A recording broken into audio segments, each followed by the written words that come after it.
Okay, so I've downloaded this Skywars map called Martian, which is one of the Hypixel Skywars maps. If you haven't played Skywars before, this is what it looks like. And I use this Skywars map because I think it's going to be pretty easy to modify, and it's also one of my favorite maps. So, if you guys remember last time, I made the Bed Wars with command blocks video. So I am actually going to be using a data pack for this one. As you can see, it's in the left-hand side of the screen right now. You can see it right there. The first thing that I'm going to do is, since I'm doing this on Minecraft 1.18, the PvP is not the same as people are used to. So if I got out a sword, obviously in 1.8, you can just spam click. But in 1.16, you gotta wait for this little bar to refill before you can use the sword again. So there is actually a way to change this, which was pointed out to me in my Bed Wars with command blocks video. Right, so if I summon a zombie now, and then I try and kill it, there you go. You can see I can spam click and it still does the same amount of damage. Alright, so with this line of code right here, as you can see, I have made it so that every single player will now have the base attack speed set to 100. So now I'm thinking about what the next step in making Skywars would be. So the next thing I'm going to do, just to start off easy, is to get the ding sound effect working when you kill a player. So I'll play a clip right now. Basically, when you kill someone in Skywars, you get this ding sound effect. So the first step is to find the ding sound effect that Hypixel uses.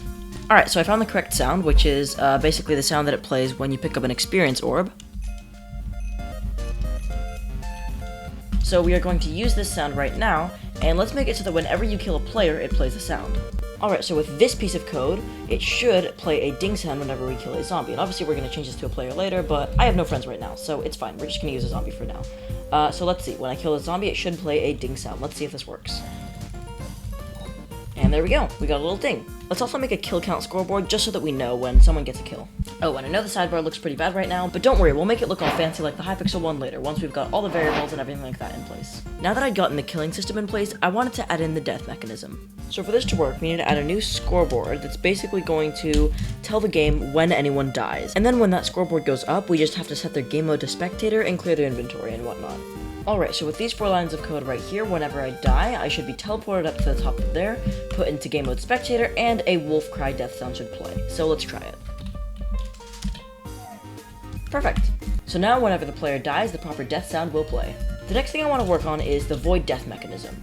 In regular Minecraft, when you jump into the void like so, you do die, but it happens a lot more slowly than it does in Skywars. In Skywars, as soon as you pass below a certain Y level, it just teleports you back up to the top and kills you. So let's work that out right now.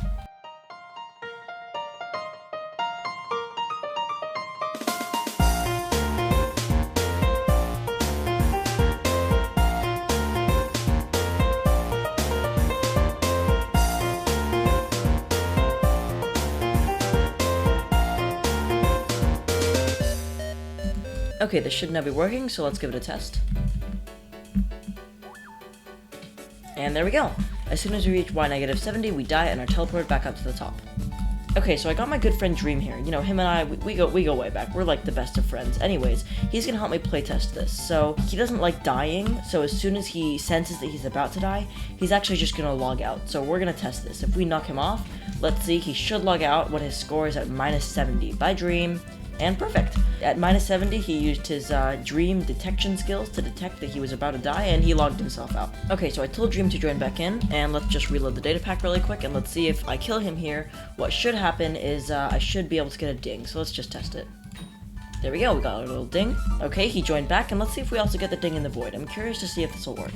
So if I knock him off, and he's now falling into the void, we do not actually get the ding when he's in the void. So this isn't an ideal situation. Ideally, we would want to get the ding as well when he's in the void. So now we're going to have to set up some sort of mechanism to recognize when the player is knocked into the void rather than just directly killed, then the player that killed them should still get the kill credit for that kill. So I believe the exact way that it works on Hypixel is whenever you hit a player, there's a 10-second cooldown that starts as soon as you hit that player. And if they die within those 10 seconds, then you are given the kill. So whether that be fall damage or TNT or whatever, the last player to hit them, as long as it was within 10 seconds, is rewarded the kill for that player. So somehow, we need to start a timer for 10 seconds, or 200 in-game ticks, every single time a player is hit. And if that player gets killed within those 200 ticks, then we have to award the player that hit them the kill credit. Now this might seem pretty simple, but it's actually a little bit more complicated. Let me explain this the best that I can. Normally when you have a scoreboard, you have 2 pieces of information. You have the player's name, as you can see right here, and the score that they have, as reflected in the number. However, we actually need 3 pieces of information. We need to store the player that was killed, that player's score, and also the name of the player that killed them. So for example, rather than just being able to detect when a player is hit and start a timer on that player's scoreboard from that point, so if I get hit, then I start a timer that's allocated to me, we also have to store the player that hit them somewhere. And that's where it gets a little bit complicated. One thing that immediately comes to mind is, you see this third piece of information here, the name of the scoreboard. But that's not very useful, because as far as I know, we can only use the name to call on the scoreboard. So first of all, we can't set the name to something custom every time we want to track a player kill, and second of all, we can't actually get the information of the name to use in the scoreboard, so that's actually not that useful in this situation. So in real computer programming, the way that we would normally get around this is by using a list. So basically the list has a title, which would be the player's name, and then it can store as many different variables as we need. And then we can call upon them as we need to. So for example, we could say list item 0 when we need to do something, rather than just getting the item of the list.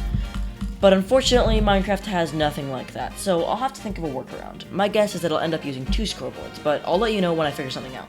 Okay, so it's been a couple days, and I'm back now. Happy birthday to me, I got a new microphone. I do have a solution that I'm thinking about, but I'm still trying to work out how I'm actually going to do this, and I found some examples of where people have done it before, and I'm currently in the process of trying to figure out how I can apply it to my scenario, so I'll check back with you guys once I figure something out. Okay, I think I found a solution.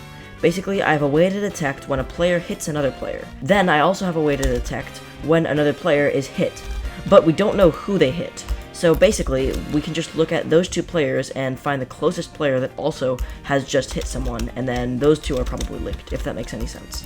So that's what I'm going to try and get to work on making right now. Alright, I have just spent over an hour trying to figure out all this stuff. I've done a ton of different things, I've gone through a bunch of different variations on VS Code, and I think I have something that might work, so let's do a first test. So let me just tell Dream to get on, and then we will try the test. Alright, here he is, and moment of truth. What should happen is when I hit Dream, my hit timer should go up to 200, and it should start counting down, and if he dies within that time, I should get a ding. So, here we go. There we go, my hit timer is going down. Dream has died. I did not get a ding, though. I did not get a ding.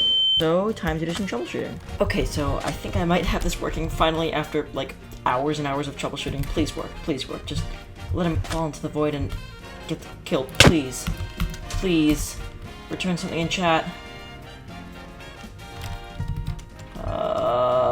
Okay, maybe it's because Dream is logging out before he actually dies, so what if he punches me off? Let's try that instead.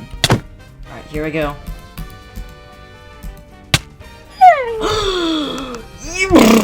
Yes! It worked. It works. It works. Oh my god, finally. You guys have no idea how long that took. Okay, so if we now combine this with the whole killing mechanism, so instead of when it happens, it just says hi, I'm really hoping that now Dream's kills should go up by 1. So if he punches me, then hopefully his kills should go up now. My kills went up. Okay, it turned out I was just being stupid. There's a very obvious fix, and it should work now. And if he attacks me, then I'm falling, and his kills go up. Perfect. So with that, thank you guys so much for watching episode 1 of Making Skywars with command blocks. If you guys would like me to continue making this series, leave the video a like, so then I'll be motivated to continue making it. I know the last time I made a series like this, I did not end up finishing it, but I assure you I will make another episode to this. So yeah, leave suggestions in the comments, and I will see you guys in the next video. Goodbye!